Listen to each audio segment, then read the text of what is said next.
આમ આદમી પાર્ટી ગુજરાતના કાર્યકારી પ્રમુખ અને ડેડિયાપાડા વિધાનસભાના ધારાસભ્ય ચૈતર વસાવા ફતેપુરાની મુલાકાતે ફતેપુરા તાલુકા પંચાયત અને ભાજપ પર કર્યા આકરા પ્રહારો। તારીખ 19 જુલાઈ 2024 અને શુક્રવારના રોજ સાંજના 6 વાગ્યાના અરસામાં ફતેપુરા તાલુકાના મુખ્ય મથક ફતેપુરા ખાતે આમ આદમી પાર્ટીના ગુજરાત રાજ્યના કાર્યકારી પ્રમુખ અને ડેડિયાપાડા વિધાનસભાના ધારાસભ્ય ચૈતર વસાવાએ મુલાકાત લીધી હતી। આ પ્રસંગે તેઓએ ફતેપુરા તાલુકા પંચાયત તેમજ ભાજપા ઉપર આકરા પ્રહારો કર્યા હતા।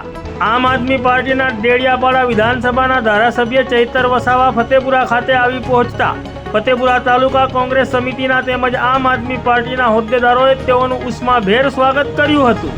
આવેલાએ તેઓની સાથે આમ આદમી પાર્ટીના ગુજરાત પ્રદેશ સંગઠન મંત્રી જયેશ સંગાળા તેમજ દાહોદ લોકસભા આમ આદમી પાર્ટીના ઇન્ચાર્જ નરેશ બારિયા, ફતેપુરા તાલુકા કોંગ્રેસ સમિતિના કાર્યકારી પ્રમુખ સુભાષ પારગી તેમજ આમ આદમી પાર્ટીના રાકેશ બારિયા, જિજ્ઞાસા પારગી, અલ્કેશ કિશોરી, ધનજી બામણિયા, વસંત તાવિયાર, રમેશ મેળા, શૈલેષ ખાંગુડા, અલ્પેશ ચારેલ તેમજ સરફરાજ ગુડાલા, રમસુ હઠીલા તેમજ જાલોદ વિધાનસભાના આમ આદમી પાર્ટીના ઉમેદવાર અનિલ ગરાસિયા તેમજ મોટી સંખ્યામાં ફતેપુરા વિધાનસભાના આમ આદમી પાર્ટીના તેમજ કોંગ્રેસ પાર્ટીના હોદ્દેદારો અને મોટી સંખ્યામાં ફતેપુરા વિધાનસભાના આમ આદમી પાર્ટીના કાર્યકરો અને કોંગ્રેસ પાર્ટીના કાર્યકરો ઉપસ્થિત રહ્યા હતા।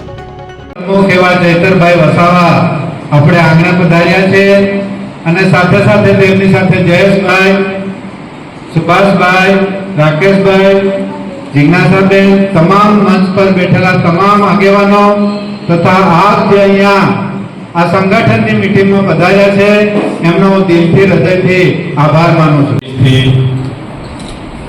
આપ સૌ ઉપસ્થિત થયા અને એમાં પણ સમય 4નો હતો અને અમે 5:45 વાગે આવ્યા, છતાંય તમારો જે ઉત્સાહ જોયો ખરેખર અભિનંદન આપું છું તમને અને સૌને હું આવકારું છું। આજે આ ટૂંકા મેસેજથી પધારેલા તમામ યુવાનો, વડીલો, તમામ પદાધિકારીઓ, મંચસ્થ જયેશભાઈ, નરેશભાઈ, પાર્ટીના જિલ્લાના પ્રમુખની જેમના પર જવાબદારી છે એવા રાકેશભાઈ, ફતેપુરાની જેમના પર જવાબદારી છે એવા જિગીસાબેન, અલ્કેશભાઈ, તમામ જેટલા પણ પદાધિકારીઓ મંચસ્થ છે સૌને હું સૌનું હાર્દિક સ્વાગત કરું છું, આવકારું છું। મિત્રો, આજે તો આપણા તાલુકાની મુલાકાતે માટે અમે આવ્યા છે। એમાં જો કોઈ મહત્વની બાબત હોય તો આપ સૌ જાણો છો, સંગઠનને મજબૂત કરવા માટેની જવાબદારી મને જ્યારે મળી છે તો મારી નૈતિક જવાબદારી સમજીને હું તમારી વચ્ચે હું આવ્યો છું। અગાઉ લોકસભા હતી, લોકસભામાં રાજ્ય લેવલે ગઠબંધન થયું, ઇન્ડિયા ગઠબંધન, અને ઇન્ડિયા ગઠબંધનમાં આપ સૌ જાણો છો કે ગુજરાતમાં આમ આદમી પાર્ટી 2 બેઠકો પર લડી, કોંગ્રેસ પાર્ટી 24 બેઠકો પર લડી અને આપણે સૌએ બધાએ મહેનત કરી કે પરિવર્તન લાવીએ, છતાંય આપણે બધાની મહેનતમાં પરિણામ ધાર્યું નથી મળ્યું એટલે ઘણા લોકો નાસીપાસ થયેલા છે કે ભાઈ રિઝલ્ટ નથી મળ્યું આપણને। ચૈતરભાઈ હું પોતે પણ ભરૂચ લોકસભા લડતો હતો, ત્યાં પણ આપ સૌએ જોયું ગુજરાતની જનતાને ઉમ્મીદ હતી, આશા હતી। આપણા જિલ્લાના પદાધિકારી શ્રીઓ આવે છે, આગળ આવીને જગ્યા લઈ લેશો। દિનેશભાઈ મુનિયા જેઓ એસટી સેલ ગુજરાત પ્રદેશના અધ્યક્ષ છે, તેવી જ રીતના હાર્દિકભાઈ દાહોદ જિલ્લાનું સંભાળે છે, એવી જ રીતના બાજુની વિધાનસભા ઝાલોદથી જેઓ ઝાલોદ બેઠક પરથી ઉમેદવાર હતા એવા અનિલભાઈ ગરાસિયાજી, જેમણે ખૂબ સારી ટક્કર આપી 47,000 વિધાનસભામાં ખૂબ સારી ટક્કર આપીને 47,500 થી પણ વધારે મત મેળવ્યા હતા। તમામને હું આવકારું છું। ભાણાભાઈ પણ આવે છે, એમને પણ વિનંતી કરીશ કે આગળ આવીને જગ્યા લઈ લેશો। હું મારી જ વાત કરું, ભરૂચ લોકસભા લડતો તો તમે તો બધા જોયું કે લોકસભાના ઉમેદવાર જાહેર થતાની સાથે ત્યાંના પ્રશાસને એવું તો ગટકડું કર્યું કે જેલમાં નાખી દીધા। મારા પરિવાર સાથે જેલમાં હતા, શરૂઆતમાં તો હું સરેન્ડર નહીં થયો, પણ પરિવાર આખો જેલમાં હતો, ચાર્જશીટ મૂકવાની હતી એટલે સરેન્ડર થવું પડે એવું હતું। સરેન્ડર થયા બાદ હાજર થયા બાદ બી 45-50 દિવસ જેલમાં રહ્યા પછી પણ જામીનો જ્યારે મળ્યા તો શરત આધીન જામીનો આપી કે ભાઈ નર્મદા જિલ્લામાં પ્રવેશ નહીં કરવાનો. જ્યાંથી હું ધારાસભ્ય તરીકે ચૂંટાયો છું, 1 લાખથી પણ વધારે મતોથી ચૂંટાયો છું, એ વિસ્તારમાં આ સરકારે મને એફિડેવિટ એવું ખોટું રજૂ કર્યું કે મને શરતો આધીન ત્યાં પ્રવેશબંધી ફરમાવવામાં આવી. સાથે સાથે જ્યાં હું લડતો હતો, જે ભરૂચ લોકસભાનો હું ઉમેદવાર હતો, ત્યાં મને ભરૂચ જિલ્લામાં રહેવાના રોકાવાના ના શરતે તમે ભરૂચ જિલ્લામાં રોકાઈ નહીં શકો એ શરતે મને જામીન મળ્યા. છતાંય છેલ્લા જે 20 દિવસ મહિનો જે પણ સમય આપણને ત્યાં મળ્યો, આપણે બધાએ મહેનત કરી અને ત્યાં જે 5 લાખની લીડની વાત કરતા હતા, એમના ગૃહપ્રધાન ગૃહમંત્રી અમિત શાહ આવીને 5 લાખની લીડની વાત કરી ગયેલા, મુખ્યમંત્રી 5 લાખની લીડની વાત કરી ગયા. ત્યાં તમારા બધાના સહકાર, તમારા બધાના આશીર્વાદથી આપણે એવી જોરદાર ટક્કર આપી હતી કે 85,669 મતોથી જ એમને જીતવા દીધા. અને આ વખતે જીત આપણી ફાઇનલ જ હતી. આ તો છેલ્લી ઘડીએ દારૂના ટ્રકો ઉતારવામાં, એવા પૈસાઓની રેલમછેલ થઈ, ખોટી અફવાઓ ફેલાવવામાં આવી અને બેઠક જનરલ હતી. એટલે દરેક પ્રકારના ત્યાં લોકોએ જીઆઈડીસીઓમાં એમાં થોડા આપણે માર ખાઈ ગયા. નહીં તો આ વખતે મેં અગાઉ પણ કીધું હતું ને આજે પણ કીધું છું કે ભરૂચમાં એમનો ગરબો ઘરે જ જવાનો હતો, પણ બાલ મંચુક વસાવતા બચી ગઈ. એટલે મિત્રો, એકવાર હાર થવાથી આપણે થાકી નથી જવાનું. હારેલા છે પણ થાકેલા નથી, કેમ કે આપણે લોકોને ન્યાય માટે લડીએ છીએ. અમારે સાંસદ જ બનવાનું રહેતું તો ભાજપના લોકો છેલ્લી ઘડી સુધી અમને કહેતા હતા કે તમે અમારામાંથી લડો, અમારામાંથી લડો, અમારામાંથી લડો. અમે પણ કીધું તો હારી જશું તો પોહાશે, પણ તમારી સામે લડવાના છે. તો કેમ મિત્રો? એનું કારણ છે 30 વર્ષથી એમનું શાસન છે. દાહોદ જિલ્લાની વાત કરો, છેલ્લા 30 વર્ષથી જસવંતસિંહ ભાભોર અહીંયા પ્રતિનિધિત્વ કરે છે. આપણી બાજુમાંથી સંતરામપુરના ધારાસભ્ય કુબેરજી ડિંડોર પોતે શિક્ષણ મંત્રી છે, આદિજાતિ કેબિનેટ મંત્રી છે. બચુભાઈ ખાબડ પણ આપણા જિલ્લાના છે, પંચાયત ગૃહગ્રામ મિનિસ્ટર છે. પોતાની સરકાર હોવા છતાં આજે પણ દાહોદ જિલ્લો આખા ગુજરાતમાં જો પછાત જિલ્લામાં ગણના થતી હોય તો એ દાહોદ જિલ્લો છે. સાચી વાત છે કે ખોટી વાત છે? તો આપણા જ નેતાઓ આપણા લોકોનું શોષણ કરે છે. આજે આટલી બધી મિનિસ્ટરીઓમાં તમે હતા, તમે ધારતા તો આપણા સમાજના લોકોનો આજે ઉદ્ધાર થઈ જતો. આજે ફતેપુર ધારોદમાં સિંચાઈની યોજનાઓ આવતી. આજે દાહોદની પરિસ્થિતિ મેં જોઈ છે. ગઈકાલે પરમ દિવસેથી અમે દાહોદમાં છે, દરેક તાલુકાઓમાં ફરીએ છીએ. શિક્ષણ મંત્રી, આદિજાતિ મંત્રી પોતે દાહોદ જિલ્લાના પ્રભારી મંત્રી હોવા છતાં આજે દાહોદ જિલ્લામાં 108 શાળા એવી છે જે માત્ર એક શિક્ષકથી ચાલે છે. વિચાર કરો તમે, એક શિક્ષક 5મા ધોરણથી લઈને પહેલાથી 5મા વાળાને કઈ રીતના ભણાવશે? સરકારી કામગીરી કરશે કે વહીવટી કાર્ય કરશે? આ વાસ્તવિકતા છે આપણા જિલ્લાની. આજે આપણા જિલ્લાઓમાં જે એકલવ્ય મોડલ શાળાઓ ચાલે છે, એકલવ્ય મોડલ શાળાઓમાં જેટલા પણ હાલના તબક્કે શિક્ષકોની ભરતી કરી છે, તમામ રાજ્ય બહારના શિક્ષકો છે જેમને ગુજરાતી વાંચતા લખતા કે સમજતા આવડતું નથી, તો આપણા બાળકોને શું ભણાવશે? 8, 9, 10 અને 11, 12ની Eklavya model school Gujarati medium હોવા છતાં, આપણા જ શિક્ષણ મંત્રી હોવા છતાં, આપણા જ આદિજાતિ મંત્રી હોવા છતાં એ લોકોએ બહારથી ઉમેદવારોને લાવીને અહીંયા ભરતી કરી. શું આપણા ગુજરાતના યુવાનો શિક્ષક બને એવી લાયકાતમાં ભણેલા નથી? આપણા છોકરાઓ ભણ્યા છે કે નથી ભણ્યા? ભણ્યા છે ને, છતાં જાણી જોઈને આપણા બાળકો સાથે આવી રીતના હળહળતો અન્યાય થાય છે. તમે આજે જોઈ લો, નાનામાં આપણે બધા અસલ આદિવાસીઓ છે, અસલ આદિવાસી છે ને અહીંયા, બધી જ ઓબીસી, એસટી, એસસી, માઇનોરિટી બધા જ બેઠા છે, પણ આદિવાસી લોકો જ્યારે દાખલા લેવા જાય છે, કેવી પરિસ્થિતિનો આપણો સામનો થાય છે. પોતે આદિવાસી છે અસલ, આપણા બાપ દાદા અહીંયા જીવીને ગુજરી ગયા, તો પણ આ લોકો આપણી પાસે 14-15 જાતના પુરાવા માંગે અને પુરાવા આપે પછી પણ અઠવાડિયા ધક્કા ખવડાવે. આજે મામલતદારોમાં લાઈનો લાગે, આજે તાલુકા કચેરીએ લાઈનો લાગે, આજે બેંકોમાં લાઈનો પર ઉભા રહેવાનું, આજે ખાતર લેવા જેવા લાઈનો પર ઉભા રહેવાનું, આજે અનાજ લેવા જવાનું લાઈન પર ઉભા રહેવાનું. આ 30 વર્ષના શાસનમાં આ લોકોએ લાઈન પર રાખવા સિવાય બીજું કંઈ કર્યું નથી. આજે અમૃતકાળની વાત થાય છે. આઝાદીના 75 વર્ષ થઈ ગયા, પણ આપણો અમૃતકાળ આવ્યો નથી. કે અમૃતકાળ આવી ગયો આપણા જિલ્લામાં? નથી આવ્યો ને. નલ સે જલના નામે આપણા ફતેપુરા તાલુકામાં કરોડો રૂપિયા ચૂકવાઈ ગયા. એક ગામમાં 80 લાખ 90 લાખના બિલો ઉતરી ગયા. કેટલા ગામોમાં નળમાં પાણી આવે છે ભાઈ? નળમાં પાણી આવે છે. નલ સે જલના નામે કરોડો રૂપિયાની એજન્સીઓ બિલો ચૂકવીને જતી રહી, પૈસા લઈને જતા રહ્યા. આજે મનરેગાનો હેતુ શું છે?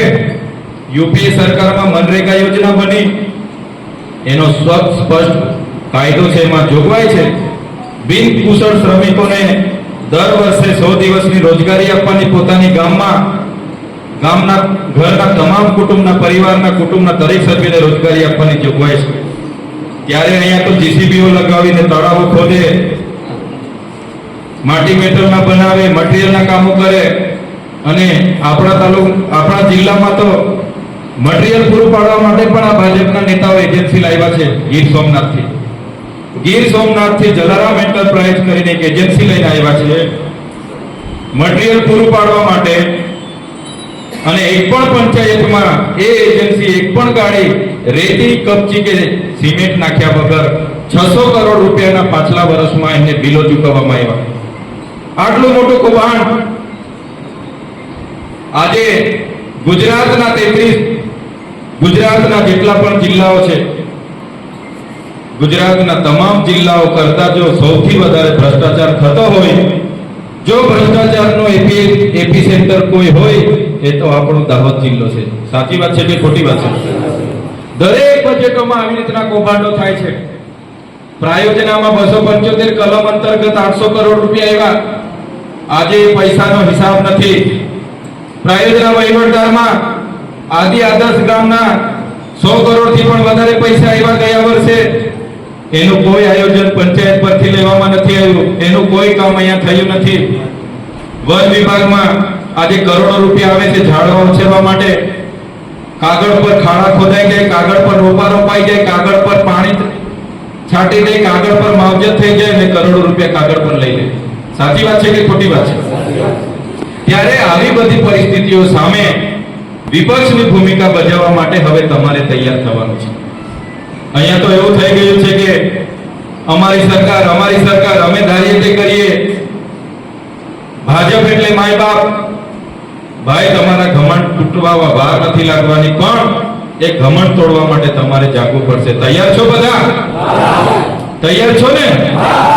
આપણા ટેક્સના પૈસા જ્યારે આપણા વિકાસ માટે આવતા હોય અને શાસક પક્ષના મળતિયાઓ ઓફિસમાં બેસીને એના ભાગ પાડીને છૂટા પડતા હોય, ત્યારે હવે ચલાવી લેવાનું થતું નથી. હવે સત્તા આપણે ખોજી લેવાની છે. આજે આપણે તાલુકામાં આવેદનપત્ર આપીએ, ધરણા કરીએ, વિરોધ કરીએ, પોલીસને આગળ ધરી પેલા લોકો એસી ચેમ્બરોમાં બેસીને વહીવટો કરતા હોય છે. સત્તામાં એ લોકો છે, એમને ફર નથી પડતો.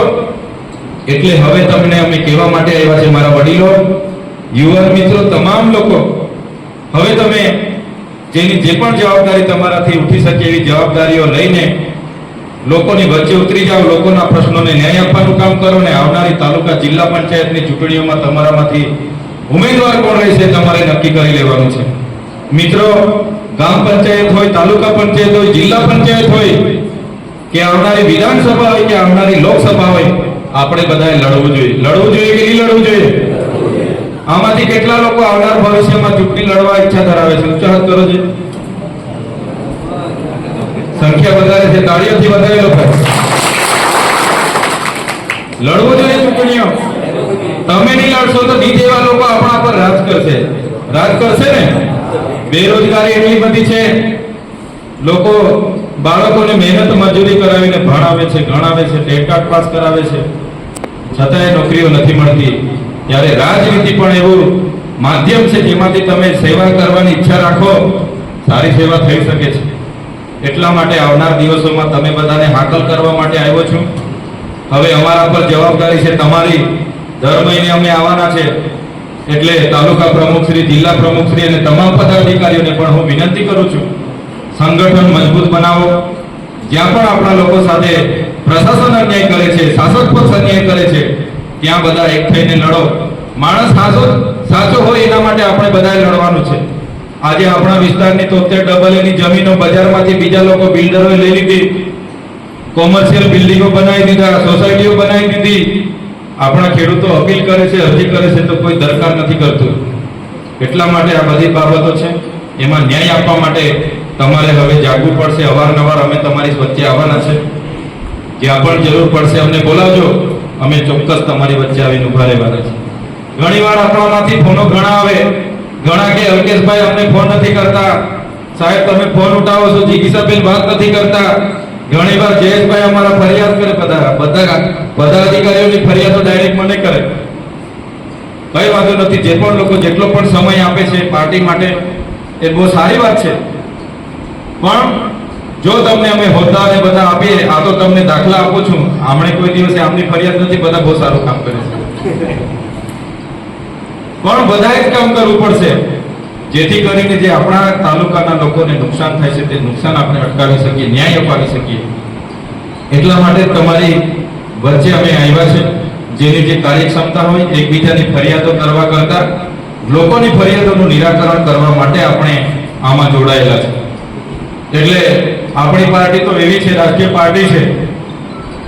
ભાજપની જેમ આપણે પાર્ટીમાં જોડાઈ એટલે કોન્ટ્રાક્ટરો નથી બનાવતા કે ભાઈ આ ચેકડેમ બનાવી દીધી, આ તળાવ તારે ખોદી નાખવાનો, અહીંથી માટી કાઢી જવાની, આ નાળું તારે બનાવી કાઢવાનું, પેલું રોડ તારે ખાઈ જવાનો. તમારે ફતેપુરામાં 40% કામો આજે બી જેને રેકોર્ડ કરવાનો એ કરી લેજો. ફતેપુરા તાલુકા પંચાયત એવી જ તાલુકા પંચાયત છે આખા ગુજરાતની, આજે બી 30 થી 40% કામો કાગળ પર જ થયેલા છે. એ ફિલ્ડ પર, એ જગ્યા પર કામો થયા નથી, માત્ર પૈસા ઉઠાવી લેવામાં આવ્યા છે. કામો આજે પણ નથી થયા. તમે આરટીઆઈ કરશો તો તમને કોઈ અધિકારી માહિતી નહીં આપશે. કરોડોના કૌભાંડો ફતેપુરામાં થાય છે. એટલા માટે સત્તામાં આવવું જરૂરી છે. સત્તામાં આવશો તો આ બધું જ અટકાવી શકીશું. એટલે અંદર નાના મોટા કોઈના મન દુઃખ હોય એ સાઈડ પર મૂકી દેજો. અને બધા ને તમને વિનંતી કરું છું, આપણામાં તો કોઈ એવું નાણાં મંત્રાલય છે નથી કે ભાઈ અલ્કેશભાઈને નાણાં મંત્રાલય આપી દીધું છે, મને કોઈ પૂછતું નથી. એવું નાણાં મંત્રાલયની જોગવાઈ આપણામાં નથી, ખબર છે ને બધાને. એટલે અંદર લડાઈ ઝઘડા કરવાનો કોઈ મતલબ નથી. પોતાની સ્વેચ્છાએ જ આપણા સમાજ, આપણા લોકો, ફતેપુરાના લોકોની બધાએ સેવા કરવાની છે. એટલે જેની જે કાર્યક્ષમતા હોય એ પ્રમાણે હવે જવાબદારી લેજો. હવે અમે દર મહિને તમારી વચ્ચે આવવાના છે. જ્યારે પણ તમારી વચ્ચે આવીશું, તમારા તાલુકાના મુદ્દાઓને લઈને, તમારા દાહોદ જિલ્લાના મુદ્દાઓને લઈને આપણે લોકોની વચ્ચે રહીશું અને એ બાબતને લઈને આગળ વધીશું. પણ આજે સૌ લોકોને વિનંતી કરવા માટે આવ્યો છું, આવનારી દિવસોમાં જે કઈ ચૂંટણીઓ છે તાલુકા અને જિલ્લા પંચાયતોની, એ તમામ બેઠકો પર આપણે લડવાના છે. તો તમામ બેઠકો પરથી અત્યારે તમારે તમારા વચ્ચેથી એક સારો માણસ નક્કી કરી લેવાનો છે અને એ બેઠકો પર તમારે ચૂંટણીઓ લડીને ફતેપુરા સમેત તમારી વિધાનસભાની તાલુકા પંચાયતો તમે કબજે કરવાની છે તમારે. એ જ વિનંતી સાથે આવ્યા છે. આવનારી 25મી તારીખે ફરી આવતા ગુરુવારે હું આપણા જિલ્લાની મુલાકાતે છું. મારી સાથે પ્રદેશની ટીમ પણ આવવાની છે. ત્યારે તમને બધાને મારી વિનંતી છે કે આપ સૌ એ દિવસે દાહોદ ખાતે પધારો. તે દિવસે પણ આવી બાબતોને લઈને ચર્ચાઓ થશે. ત્યારે આવનારા દિવસોમાં આપણા લોકોને ન્યાય આપવા માટે જ્યાં બી જરૂર હશે અમે અવારનવાર તમારી વચ્ચે આવતા રહીશું. પણ હવે જેટલા પણ પદાધિકારીઓ છો, કાર્યકરો છો, દરેક ગામ દીઠ, દરેક તાલુકામાં જે પણ નાના મોટા કામો થાય એના પર ધ્યાન રાખો. જ્યાં પણ ભ્રષ્ટાચાર થાય, જ્યાં પણ કોઈ વ્યક્તિ સાથે અન્યાય થાય તેમાં ધ્યાન રાખો અને આપણા લોકોને ન્યાય મળે એવા પ્રયાસો આપણે બધાએ કરવાના છે. આજની આ મિટિંગમાં ગઈકાલે જ અમે જાણ કરી અને ટૂંકા જ જાણકારીમાં આપ સૌ અહીંયા ઉપસ્થિત થયા છો અને ઘણા લાંબા સમયથી રાહ જોઈને આપ બેઠા હતા. ત્યારે ફરી એકવાર આપ સૌનો આભાર માનીને મારી વાણીને હું વિરામ આપું છું. અહીં ઉપસ્થિત તમામ પદાધિકારીઓ, તમામ યુવાનો, વડીલો સૌનો આભાર. ધન્યવાદ. જય આદિવાસી, જય જવાહર. શ્રી ધારાસભ્યને આપણે સાંભળ્યા ને આપણે એમને તો શું કહી શકીએ, પણ મને બે પંક્તિ યાદ આવી ગઈ કે સિંહ તો સિંહ કહેવાય, એના ગળે હાકળ બંધાય ના. સાહેબ શ્રીનો ખૂબ ખૂબ આભાર. અને હવે પછી આપણને જયેશભાઈ બે શબ્દ કહેશે, એના પછી આભાર વિધિ. बोलो भारत माता की, भारत माता की, भारत माता की. आम आदमी पार्टी गुजरात प्रदेशના કાર્યકારી અધ્યક્ષ સાથે સાથે ડેડિયાપાડાના ધારાસભ્ય શ્રી એવા માનનીય ચૈતર વસાવાજી આપણી વચ્ચે ઉપસ્થિત થયા છે. એમણે લગભગ સંગઠનને સાથે સાથે દાહોદ જિલ્લાની જે પરિસ્થિતિ છે પરિસ્થિતિની આપણને વાત કરી છે. અને સાથે સાથે કે 25 તારીખે આવનાર 25 તારીખે દાહોદ ખાતે જિલ્લા લેવલની મીટિંગ છે, તેમાં ગુજરાત પ્રદેશના અધ્યક્ષ એવા માનનીય ઈશદાન ગઢવીજી, ગોપાલ ઇટાલિયાજી, સાથે સાથે ચૈતર વસાવાજી, તમામ પ્રદેશની ટીમ આવવાની છે. તો વધુમાં વધુ સાથી મિત્રો ત્યાં પહોંચે એવી સૌ સાથી મિત્રોને વિનંતી છે. સાહેબે આપણે જે રીતે કીધું કે 33 જિલ્લાની અંદર સૌથી વધારે જો કોઈ જગ્યાએ ભ્રષ્ટાચાર થતો હોય તો એ દાહોદ જિલ્લો છે. તો આ દાહોદ જિલ્લામાં થતા ભ્રષ્ટાચારને ઉઘાડો પાડવા માટે સાહેબશ્રીએ આપણને હિંમત આપી છે. આપણે બધાએ આગળ વધીને આ ભ્રષ્ટાચારની સામે લડવાનું છે. જે રીતે સાહેબશ્રીએ કીધું એમ મનરેગા યોજનાની અંદર ભ્રષ્ટાચાર 2017 ની અંદર આ ભાજપની સરકાર દાહોદની જનતાને છેતરવા માટે જે ઉદ્વન સિંચાઈ યોજના લાવી હતી. સાહેબ ઉદ્વન સિંચાઈ યોજના લોકો લાવ્યા હતા, મોટા મોટા ભૂંગળાઓ, આખું માણસ અંદરથી નીકળી જાય એટલા મોટા, પણ આજ સુધી આ ઉદ્વન સિંચાઈ યોજના ક્યાં ગઈ કોઈને ખબર જ નથી. અને આ ઉદ્વન સિંચાઈ યોજનાની અંદર લાખો ને પણ કરોડો રૂપિયા ખવાઈ ગયા. સાથે સાથે મનરેગાની અંદર પણ સાહેબજીએ જે રીતે કીધું કે 40% વધારે ભ્રષ્ટાચાર ગુજરાતની અંદર સૌથી વધુ ફતેપુરા તાલુકા પંચાયતની અંદર થાય છે. આપણા ધારાસભ્ય માનનીય રમેશ કટારાજી કે જેઓ 3 વખતથી ધારાસભ્ય છે, આ ચૂંટણીની પહેલા દાહોદની જનતાને લલચાવવા માટે એમણે કીધું હતું કે નલ સે જલની અંદર કોઈ પણ કોન્ટ્રાક્ટર ગમે એવા મોટા ચમરબંધી હોય છોડવામાં નહીં આવે. પણ આજ સુધી એક પણ કોન્ટ્રાક્ટરને એક શબ્દ પણ આપણા ધારાસભ્યશ્રીએ કીધો નથી. એટલે આવનારી 2027 ની અંદર ફતેપુરા વિધાનસભાની અંદર આજે આ જાહેર મંચથી કહું છું કે માનનીય કટારાજી આવો પાછા લડવા માટે અમે લોકો આમ આદમી એક સામાન્ય માણસ તમારી સામે તૈયાર છે. અને 2027 પહેલા તમારા ફતેપુરા વિધાનસભા ક્ષેત્રની અંદર થયેલા દરેક આ ખોટા કામો, આ ભ્રષ્ટાચારને ખોલીને એક સામાન્ય માણસને દરેક ગામની જનતાના એમના હક અધિકાર અપાવવા માટે આમ આદમી પાર્ટીનો એક કાર્યકર્તા, સનિષ્ઠ કાર્યકર્તા મજબૂતી અને મક્કમતાથી લડશે. આપ સૌ ઘણા સમયથી આ રાહ જોઈ રહ્યા હતા, એટલે વધારે લાંબી વાત નહીં કરું. તમામ પ્રદેશના પદાધિકારીઓ, જિલ્લાના પદાધિકારીઓ, તાલુકાના પદાધિકારીઓ, સાથે સાથે વિશેષમાં માનનીય ચૈતરભાઈ વસાવા સાહેબનો ખૂબ ખૂબ આભાર વ્યક્ત કરું છું. જય હિન્દ, જય ભારત.